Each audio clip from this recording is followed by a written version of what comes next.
Welcome to the SDA Housing Podcast, brought to you by NDIS Property Australia. Before starting this episode, we need to provide a general disclaimer. Information contained in this podcast is general in nature only. It does not take into account the objectives, financial situation, or needs of any particular person. You need to consider your financial situation and needs before making any decisions based on the information in this podcast. And you should consider seeking independent and professional advice for your personal circumstances. All right, let's begin. Hello everybody, my name is Minh and I'm your host for today from NDIS Property Australia, and you're listening to the SDA Housing Podcast, a show that explains, highlights, guides and brings awareness about all things SDA in this ever-changing NDIS world. Today we are in Perth, Western Australia. A little trip of a 4-day trip over here to attend an SDA Networking Event, and I thought I'd pop in to check out the Sadhana Constructions office, the team, and have our special guest speaker, Dr. Angad Singh. Angad, welcome. Thank you very much, Minh. It's a pleasure to be here, and it's great to have you here in Perth, brother. Finally, look at all the blocks of land and the office and operations and meet all the seal providers. It's really good to be here. Mate, what's been happening in Perth from your point of view the last few months since we last spoke on our podcast? Yeah, look, Perth overall has been going absolutely crazy at the moment. We are still kind of going through this property boom. You know, you're reading the news where I think our rental vacancy rates are below 0.6%, which is the lowest they've ever been in recorded history. There are so many people that are looking for homes overall. And although we have had some interest rate rises, which has, put a dampener on it, overall the market, the property market, is really, really optimistic about the future here at Perth. Has there been much of a pullback in value prices in the last 6 months as compared to New South Wales and Victoria, where they pulled back 5-10% already? Yeah, hardly at all. Okay. In fact, we've seen the reverse to be true. So I think the most recent data shows that last month there was a slight drop, maybe 0.2% or something like that, which is the first month there was a drop in about 8 months. And I suspect that is an anomaly as well. I don't think we've had any slowdown of growth. Certainly on the ground, when we're buying properties, we're seeing multiple offers on properties. We're seeing good properties go very quickly. I don't think the market has slowed down at all. Okay. So with that in mind, obviously that's the general property market. Yeah. How are you finding the SDA market with regards to your connections and networks of developers and builders, and how they're going in the SDA market overall? So the SDA market in Perth is still maybe 3 or 4 years behind what you're seeing over on the East Coast. And I think that's because, it just hasn't been around long enough. So we're still in the very early stages, and it's always slow to get started. Overall, we're seeing a lot more people that are interested in SDA. We're seeing a lot of inquiry come from the eastern states. I think, at least every week, we probably get 3 or 4 inquiries, and I'd say 3 out of 4 are from the East Coast at the moment. So just to give you an idea. In terms of people that are building SDAs, we're seeing a lot more people entering the sector, and more attention is coming to it, but it's still in its very, very early stages. So I went to a networking event the other day, 2 days ago, and it was very obvious to me that the market, allied health professionals, developers, builders, providers, they're all coming to grips with what is SDA all about, because it's a new sector here in Perth. And I remember, Angad, you told me many months ago, 5-6 months ago, about when you first approached me, the local investors in Perth are struggling to come to grips with NDIS property as a investment strategy. Yep. Can you tell our listeners why that's the case? Yeah, look, I think, remember Perth has been hit by a decade-long property recession. So the market overall, even though, in the past year, we've had the highest wages, we've had the most affordable property in the country, we have had the highest demand coming from upgrading owner-occupiers compared to any other state, yet investors have been completely absent from the market overall. Part of that has been that people are just unwilling to invest after a decade of pain. Another part of that is we've only just now crossed our peak of back in 2014, which means that people haven't had the equity. Most people purchase their next investment with the equity in their previous investment. So the decade-long recession has really put a brake on many people's plans. So because of all of those reasons, people were just not keen on property. But like with all things, it goes in cycles. And I think that is very, very quickly turning around. And we're seeing an enormous amount of attention being given to Perth right now. With regards to your 2023 plans, what is your hope to see with your business model in terms of embracing and being part of more SDA pipeline builds next year? So we've been thoroughly enjoying, as a team, working on bespoke, SIL-led property solutions. And I think our goal is to really scale that up. At the moment, we're doing approximately 2 homes per month. So to give you context of our company, the majority of what we do is townhouses and villa developments, usually in inner and middle ring areas. And SDA probably makes up, we might do 5 new houses a month. 2 of those at this point in time are SDA. And we would like to really scale that up to being 4 or 5 new houses a month. So we'd like to double our size in the SDA space and continue to work with our, with these partners that we've now got really strong relationships with in the space. With your network connections to the SIL and housing, or the care providers and the housing providers, is there enough demand from them for you to achieve a 4, 5, 6 a month volume for 2023? They don't think that's going to even be a drop in the ocean. Okay. Yeah. Now, obviously, that is highly dependent on the location, as well as the design category that you're targeting, as well as the SIL provider that you're speaking to. Yep. So remember, whilst the broader market information is quite informative for us, it's not as useful as the very few SIL providers that we're talking to.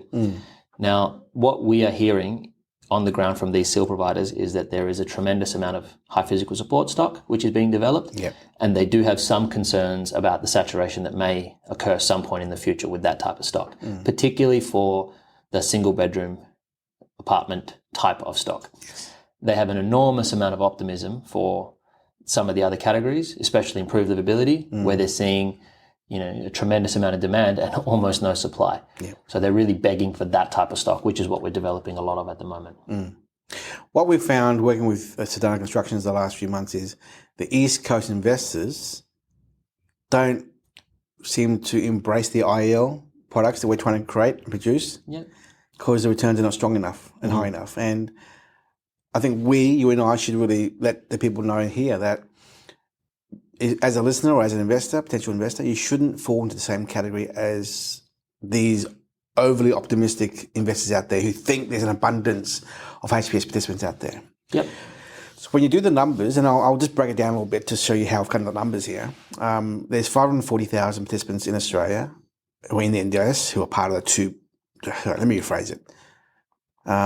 26 million people in Australia who are population-wise. 4.5 million are disabled of some sort. 540,000 of them are in the NDIS program, more and more coming in all the time. We'll hit 840,000 by 2030, I think.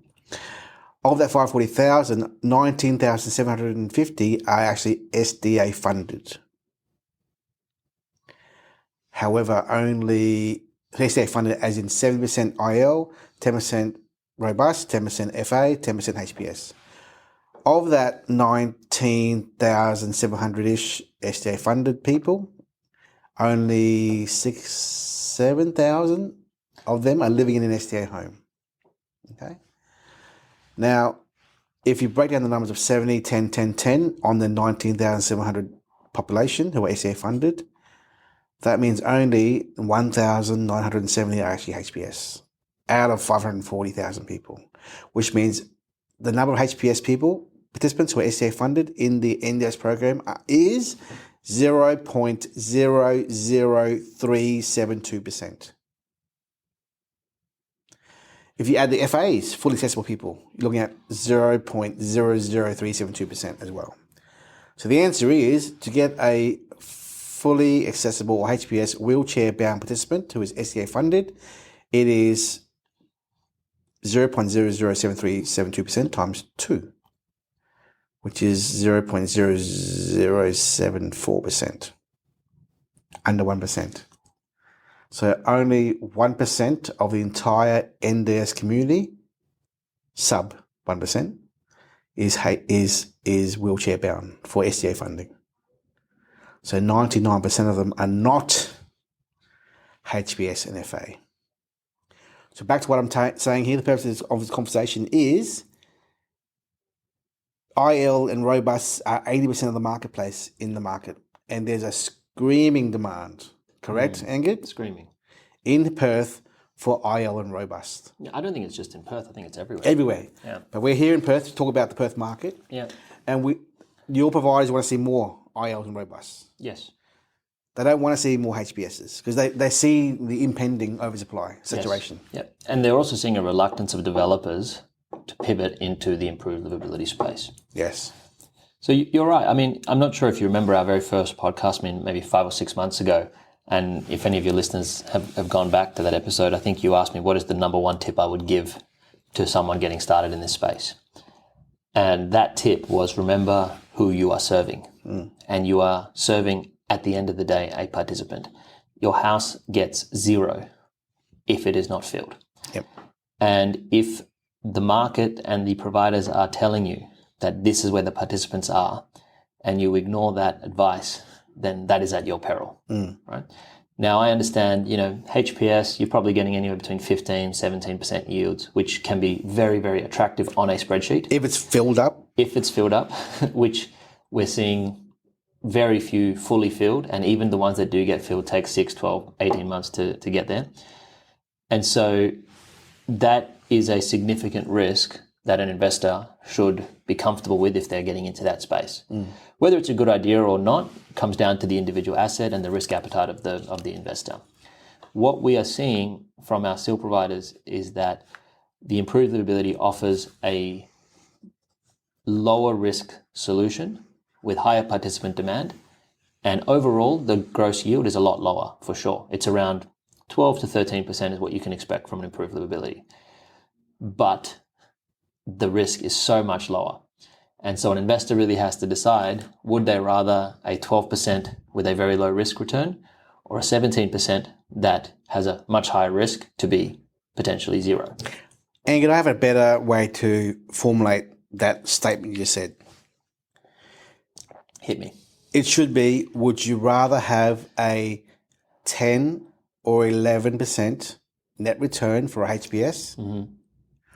Or would you prefer to have a 10 or 11% IL return? Sure. With very low risk. Yeah. Same outcome. Yeah. It often does work out to be the same outcome. And one's going to be 850, 900 grand. One's going to be 750. 700, 750. So 200 grand cheaper for the same outcome from a yield perspective, right? Now, but noted, not all investors are yield focused, they're more cash flow focused. That's fine. But it comes back to risk. Yes. So if you can't tolerate risk and you don't want to be at risk, then don't choose the riskier strategy. Yeah. And for us, remember, we are serving many people. Like ultimately, we are serving the participants. And so we listen to, when we have SEAL providers who are giving us information about what the participants need, our role is to deliver that. Investors come along for the ride and they get a profit. But if we're delivering something that participants don't need, then no one's happy, No one's happy spending 900K on a property and getting 0, and you're hearing so many of those stories at the moment. Yep. So I recently referred a client to you from Sydney called Adrian. Yep.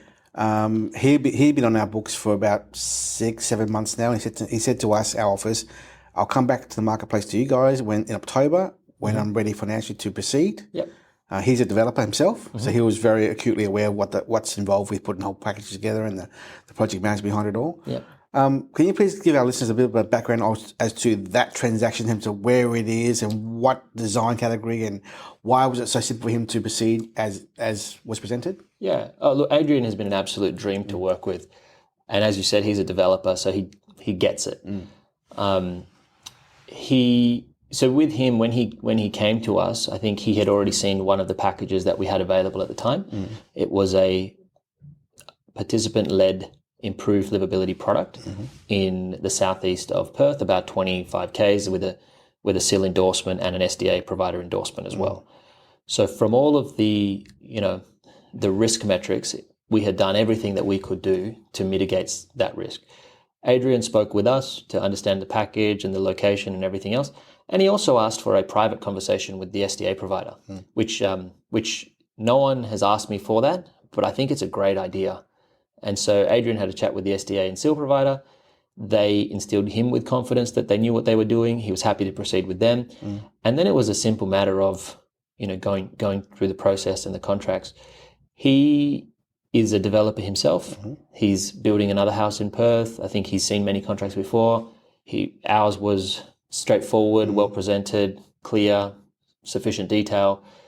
And so there really wasn't any back and forth. I think we signed that contract maybe a couple of weeks ago, and the deposit was paid and we started the next day. Yep. There was no stalling at all. I think the fact that he was a developer, full experience in building houses was good. The fact that he was a cash buyer was also wonderful. But the fact that we had all the endorsements from the providers, comfort letters, and direct line of contact between him and the provider, just helped everything. I think he did raise with you why the sudden rush. Why is there so much emphasis on speed and rushing? Yeah. Can you please explain to our listeners as to why that sometimes can occur between builder yourselves and the land vendor and the market and the Christmas period and lending, and why are things such a rush sometimes? Yeah, look, honestly, as builders and project managers, I think we are always in a rush. It is our default setting. We always want to see projects running ahead of schedule. So that's part of it. That's our nature. In this particular case, we are contending with a couple of things. So we are also managing on the back end several different subcontractors and trades and everything else. So we already have this particular project, even before it's sold, we have bricklayers lined up, we have roof carpenters lined up. Yes, several months in advance, but you've seen the market in Perth. If you're not planning several months ahead, then your project is never going to run on track. So we have these plans already in place, even before someone signs the contract with us, knowing that that we're going to get down that process. So in this case, it was partly about making sure that the slots that we had provisioned for were filled. And crucially, we really wanted to get the slabs down before Christmas. If we got the slabs down before Christmas, then we can use the Christmas break as the curing time for the slab, which essentially saves us 3 or 4 weeks. Plus, when you follow it on from there, we can get the roof on around April. In Perth, the weather turns around May and you start to get a significant amount of rain, more rain than you would before that. Having the roof on simply means that you avoid rain delays. Yes. So a typical project might incur about 20 working days of rain, which is about a month, sometimes more, sometimes less, but thereabouts. So if you can avoid 20 days of rain by doing something a few weeks earlier, then it's a huge win for you, So that was some of the timeline considerations in our mind. That always make us, want to push to an outcome. Yes, that's great. I think after that, before that you had a chat with the client, one-on-one video team video call as well. Yep. So this is the second time we've done it. First one was Larry. This one is Adrian. Yep. Can you explain to our listeners, if they do engage your organisation to do a build in Perth? Yeah. What happens in this video call? What happens? What do you explain, and why is it important to explain to an investor the process behind what you guys do with the contracts and the project management here? Yeah, sure. So building is a complex process. There's lots of moving parts. There's lots of people who are touching your project behind the scenes. And it's very easy for that process to, for you to lose track as an owner where things are at, and for that process just to kind of drag out. And that's why you hear about so many delays getting to site and things like that. The purpose of that meeting is largely to give our clients an understanding of the project at a high level from the time that we sign a contract to the time that we give you the keys. So we go through a high level timeline. We go through the key milestones that we're trying to hit, including, when do we want the documentation to be finalized? When do we want certain payments to occur? When do we need certain information around selections and all of those things? And the purpose is that clients, firstly, they can give us some feedback. So if someone's going away and we need critical documentation, we know that we need to get it before they go away. And also letting them know how it actually works and setting realistic expectations. Now, it might sound crazy. We're in October. We signed the contract maybe the 15th of October or something, and we're pouring a slab. And we're talking about pouring a slab the week before Christmas. That's 2 months away. If someone doesn't understand the process between now and then, they're probably wondering what's going on. So it's really about keeping our clients informed about what's going on, helping them understand the process start to finish, and giving them comfort in us as a project manager, really. That's great. One of the topics I've come across a lot with the eastern side is fire sprinklers, class 3, class 2. Yep. I'm now realising, I'm seeing that not many are being done with fire sprinklers. Can you please explain to our listeners the fact that some builders could be doing class 1, class 2s, and some doing mostly class 2s only, and hardly anyone is doing class 3. Explain what class 1 versus 2 versus 3 is, and what to watch out for if you are a investor in the Eastern Seaboard or anywhere else, whichever builder they're working with, to watch out for if and when and should they be considering 2 or 3 or 1. Okay, so if you're building what our product is, which is typically a single story house or villa type of configuration for SDA, you will either fall into class 1 or class 3. So normal houses are also class 1 as well, right? Normal houses, yes. Yeah. So class 1 is your day-to-day standard construction. Class 2 is typically when you have one unit above another. And class 3 is transient or temporary accommodation or even long-term accommodation for certain categories, such as aged care people or children or people with disabilities. Right? So the decision for class is back to the builder to decide, right? To the certifier, yeah. But how come no one's doing 3? So Class 3? here's the thing. So the decision whether something should be class 1 or class 3 rests with the building certifier, who has to deem an appropriate classification for the building. Now, it is not completely clear whether it should be considered as a class 1 or a class 3. In other words, there is some flexibility for the building certifier to apply discretion at this particular distinction. Now, what happened was that maybe a year or a year and a half ago, they changed the description of class 3 to specifically include people with disabilities. Before it didn't say that. Now it says people with disabilities, so there's a tendency to think that class 3 is for people with disabilities, right? Now, if something is class 1 or class 3, it changes the fire and other safety requirements of the building overall. Class 3 is much safer and fire resistant than class 1, typically speaking. Within class 3, there is a subcategory of residential care building. The definition of a residential care building, and I don't have the book in front of me, so I might be paraphrasing a little bit, it's that more than 10% of the occupants require physical assistance for their day-to-day activities. And the reason that's important is that in case of a fire, can these people evacuate by themselves? If more than 10% of the participants cannot evacuate by themselves, then it's deemed that there should be some additional measures in place in the case of a fire, right? Now, if you look at a typical 2 or 3 bedroom house, even if one of those participants can't evacuate, then they would need assistance evacuating. And so it would fall under the category of a residential care building. And that's what triggers the fire sprinkler requirement. It is no one has given clarity as to what it must be. And it seems like all of the authorities are reluctant to give any sort of clarity until obviously some crisis event happens.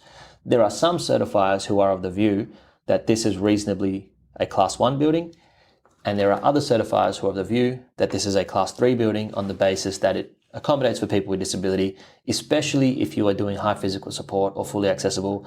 These people cannot be expected to be able to evacuate by themselves, and so in the abundance of caution, it should be considered a class 3 residential care building with fire sprinklers. Yes. Now, this has got nothing to do with SDA category, by the way. Absolutely unrelated.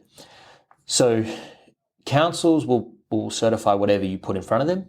The risk falls on the certifier. If there is a fire and something happens, then the certifier is accountable. Why is it that we're seeing so much confusion? It's because nobody knows the actual answer. What we have elected to do is, you do get some extra income from fire sprinklers as well, which is helpful. $1,000 per room per year. I think it's a bit more than that now. Yeah. Maybe a couple of grand or 2 or 3, I think, per person per year. It'll be $3,000 for 3,300 for the year for the whole house. Yes. Okay. So 1.1 per person. Okay. And so with the additional income, a lot of our steel providers are taking the view, and some of the other developers as well have taken the view, that it seems like there is a trend towards increased safety and towards Class 3. So many people are worried that if they do have a problem with Class 1, everyone who's had a Class 1 dwelling certified, they may end up with a few challenges. So we're building Class 3s to make sure that our investors are taken care of and pricing them appropriately to make sure that investors don't get caught short and need to install fire sprinklers or something down the track. So are you saying all your SDAs have fire sprinklers? Where it's required, yeah. So not all of them have. HPS, FA, yes. HPS, FA, yes. Improvability comes down to a few other factors that the certified needs to consider. What's the cost of a fire sprinkler here in Western Australia? The fire sprinkler system itself is probably around 30K. Yep. And then if you need a monitored alarm system, it's about the same. Yep.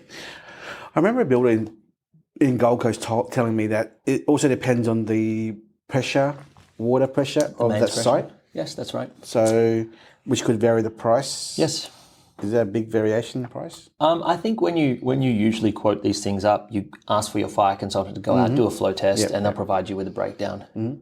So, is there an ongoing cost per year to actually have a fire sprinkler maintained and monitored and managed every year? Yes. Is that expensive?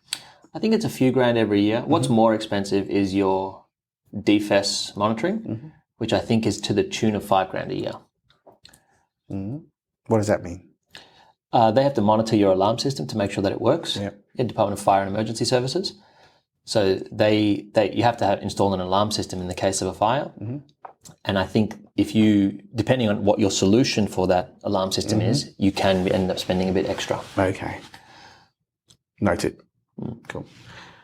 I have a concept or an idea I want to run by you, and I've covered this with other people, Ray, and they think it's a brilliant idea. I was at the Brisbane Disability Expo only a week ago, and I saw a vehicle there. The company's called Freedom something. It had some Kia modified vehicles with wheelchair ramp and access. So one, like a Kia Sportage modified to be one participant, one wheelchair, one driver.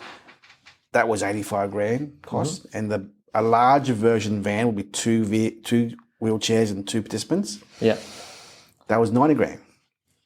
And I asked them about the concept of what they do, and I think this is a great idea for our listeners to think about, and you as well to think about as well, as an idea.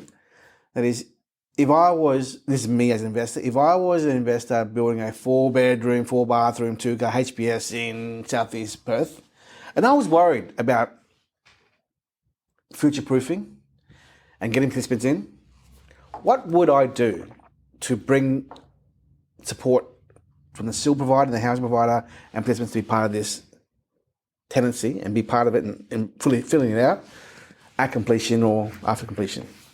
And that is to buy a car. Now, you're wondering, buying a car, this is new. Why would you do this? Well, in fact, if we had first of all, having a vehicle dedicated to the house, you get participants faster to the house. Okay. That's number one, which makes sense. Yes. Because you can have a driver, a support worker driving anywhere you want. Yep. That's number one.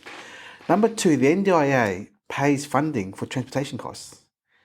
So 2 people in this house would probably bring in 20 grand a year in revenue. Wow. To the owner of this house, who also owns the car dedicated for this house. That's 40 grand a year for 2 participants. I'm not saying 3, I'm saying 2 here, right? 2. On top of that, the capital depreciation write-off up to 150 grand. Yeah. It's full write-off tax deduction right there. Because the first year's income is going to be pretty decent. Yeah. That's fully written off. Yeah. By the car write-off, depreciation. So you're literally paying off the car in 1 year.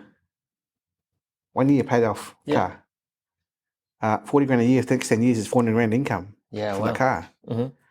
You add that asset of a vehicle to this house, a HPS or FA house, you now lift the revenue for the whole investment. Yeah, significantly too. From 110 to 150, 160 grand a year, just by having that vehicle purchased part of the house. Yeah. Now, if I was to buy this vehicle today, deposit is 10% deposit. That's all it is, 10%. You got to wait today until February 24 delivery. That's a year and 3 months right there. Upon delivery, a 40% deposit again.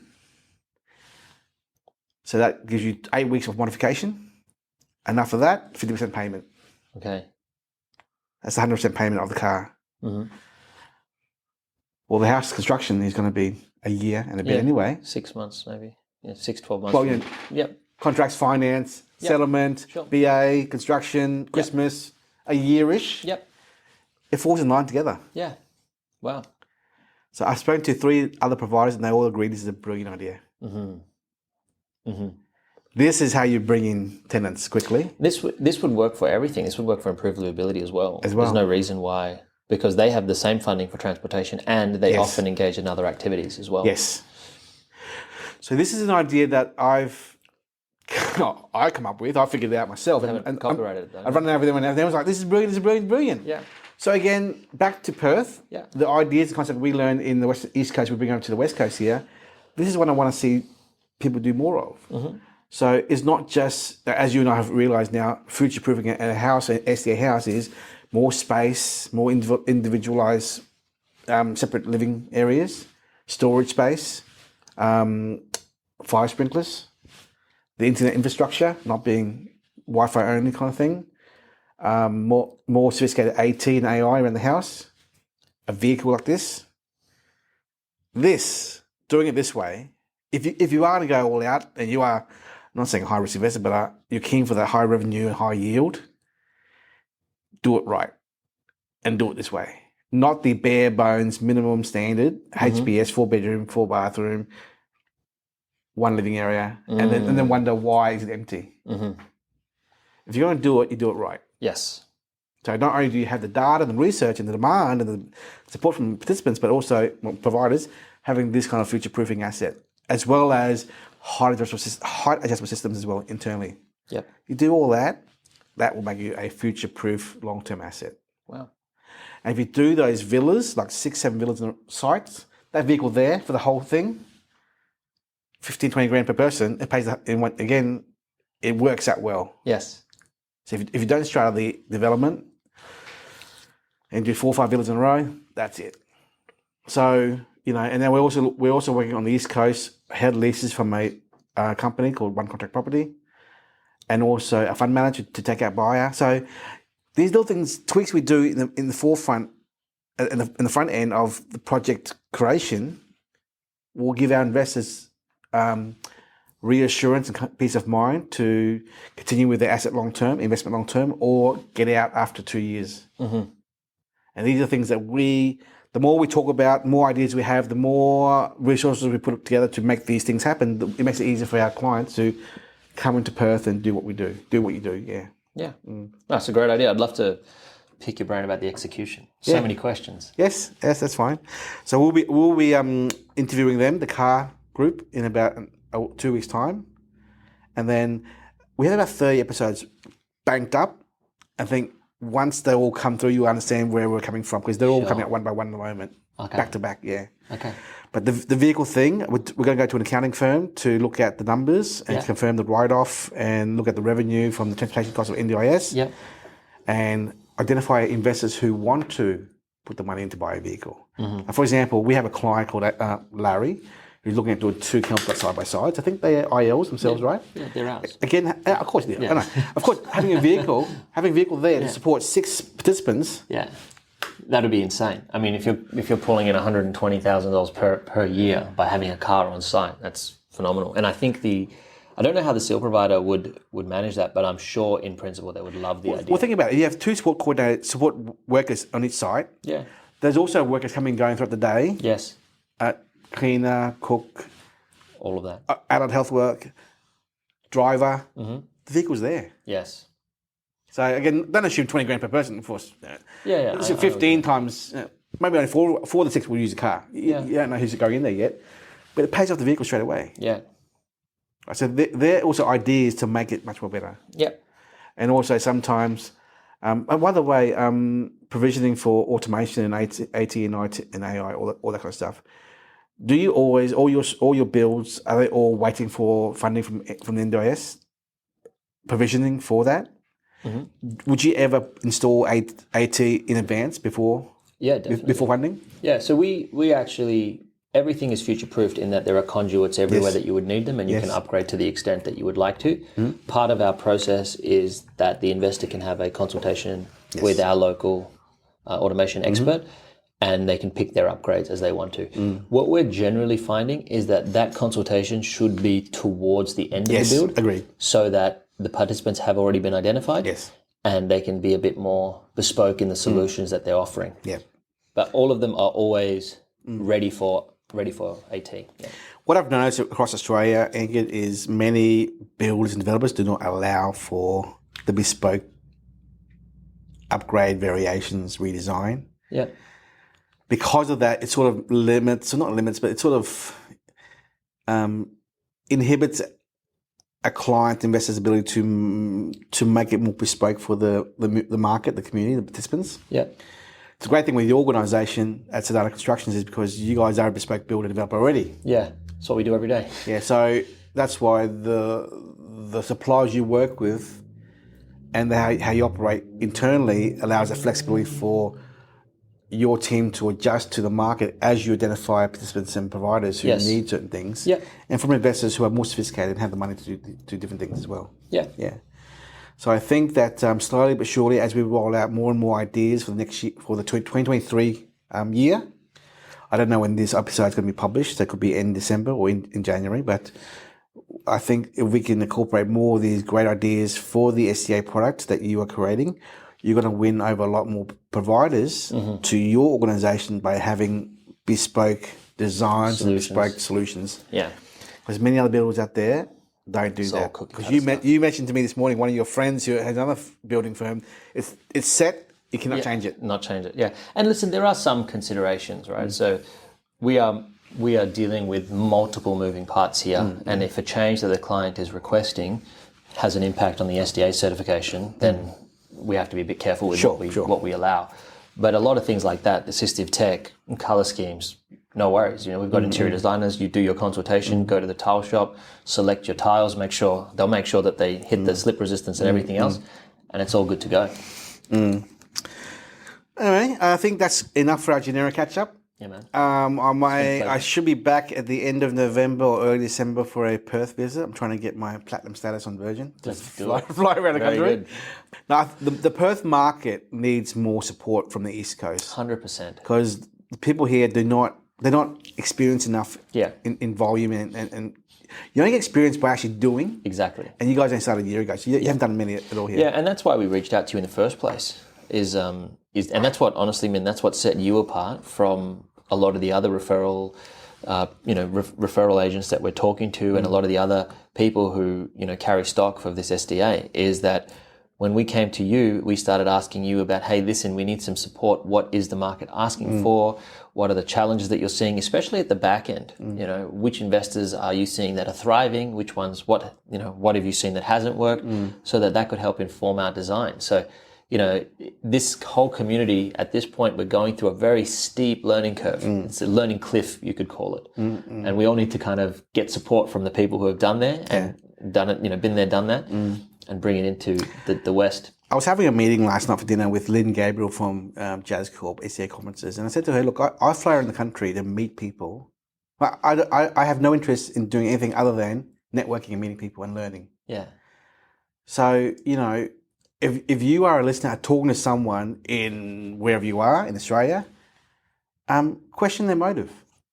But I honestly fly to Perth and wherever I go, not to do anything other than to meet new people and explain and promote our podcasts and learn from other professionals who may have something that I don't know about and learn from them, and vice versa. I want to help bring awareness to the community via our podcast. Of what you should and shouldn't do in the SDA market as an investor and developer and builder. And so many people do not know what they're doing, particularly these builders and providers. No fault of their own, just inexperience. They just don't know. It's not their fault because you guys are new to the market, that's all. Yeah. And when you see so many mistakes in the East Coast, Melbourne and Brisbane and Sydney, you can relay the information, those mistakes, to a immature market in Perth, so they can, in time, become more mature with the SDA experience. And even our pivot into the improved livability, that came off the back of a conversation with you, telling us what you saw in Brisbane and what you felt like the missing piece was for a lot of the established markets.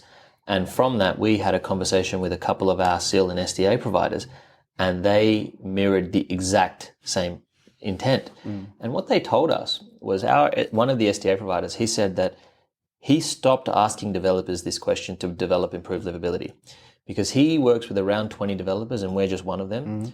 And he said that every other developer that he spoke to was just like, no, we want to do high physical support. That's where the money is.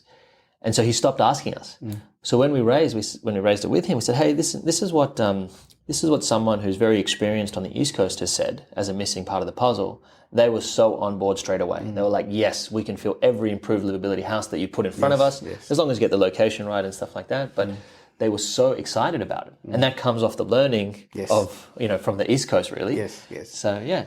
So congratulations to Larry and Adrian. You've done the first 2 ILs in Perth here. Yeah. We hope more investors who are listening to this podcast can come back to ourselves and Angad Singh at Sadhana Constructions to explore more opportunities for IL, because that is what the Perth market needs. As you've heard before already and many times now, we don't need more HPSs. We need more blue chip HPSs, which are more custom designed. Yes. If you can't deliver that, stick to IL. Yeah. And maybe just one other point is that there was a view from some investors that with the new NTC introduction, which I think kicks in... What is NTC? NTC stands for the National Construction Code. We are currently going through the biggest revision of the NTC since the NTC was released. And that is that we will be moving to a 7-star energy rating requirement, as well as a mandatory access housing provisions, livable housing provisions, which in the view of some investors, they thought that this would supersede the requirement for an improved livability SDA product. Now, even if that was true, I don't think that is true, but that's what some of the objections were. In Western Australia, they have now deferred the onboarding of the new NCC until 2025. We've got a few more years to breathe, unlike Melbourne and Queensland, and they have rejected the livable housing provisions to be included in the NCC in Western Australia. In other words, in Western Australia, the improved livability will still remain a scarce product. It's not something that will become standard as part of every home, which I think is also encouraging for people who are investing in the improved livability space, like ourselves. Yep. Do you know many other developers doing IL in Perth? I don't know anyone who's doing it. I know a few people doing FA and Robust, and I don't know anyone who is specifically targeting the improved livability space other than us and obviously the seal providers that we're working with. Yeah. I think if our listeners spend more time just analysing the numbers and the risk and the demand, they will come to the conclusion that the majority of the participants in the NDIS who are SDA funded are all IL. Yeah. If you're worried about risk and vacancy and you can't be without tenants for 6 months, which could happen, then don't go down the path of HPS. Yeah. I mean, a 12% gross yield is phenomenal for residential real estate. Yes. So it's still a great outcome. And remember, everyone, there's going to be a inflation uplift in April, May next year for SDA. And by the way we're looking at inflation, mate, it's probably 6%, 7%, 8% anyway. Yeah. Plus, there's going to be a major uplift of income for SDA in July 2023. So we may see minimum 10%, possible 20% uplift in SDA income in those IL robust FA categories, not HPS. Yeah. The last thing the NDIA want to do is create more funding revenue towards HPS to generate more demand into HPS. Yeah. They will want more towards the robust and the IL. So what is true is robust has been a complete disaster with demand and supply for around Australia. Yep. So they're going to look at reviewing those numbers to make it more attractive for robust investors. Yes. And we're watching that very closely as well. So one of my providers said 15-ish%. I reckon for those two numbers, inflation review and the SDA 5-year review, I think we'll be looking at 15, 20. 20 is my hope, but 15 is okay as a total number there, cumulative wise for those two components there. Any last words of gossip or advice from you in the Perth market, Angad, with the SDA? No, I think I've said enough today, Minh. This is a pleasure to have you here, brother. This is the longest podcast we've had so far, 45 minutes. Excellent. Thank you very much. Thank you so much. Bye-bye. We hope you enjoyed this episode. Please make sure you are subscribed and following us so you can keep in the loop with all of our upcoming episodes. We would really appreciate it if you could leave us a 5-star rating, a written review, and to share this podcast with those that could benefit. Until next time, catch you on the next episode.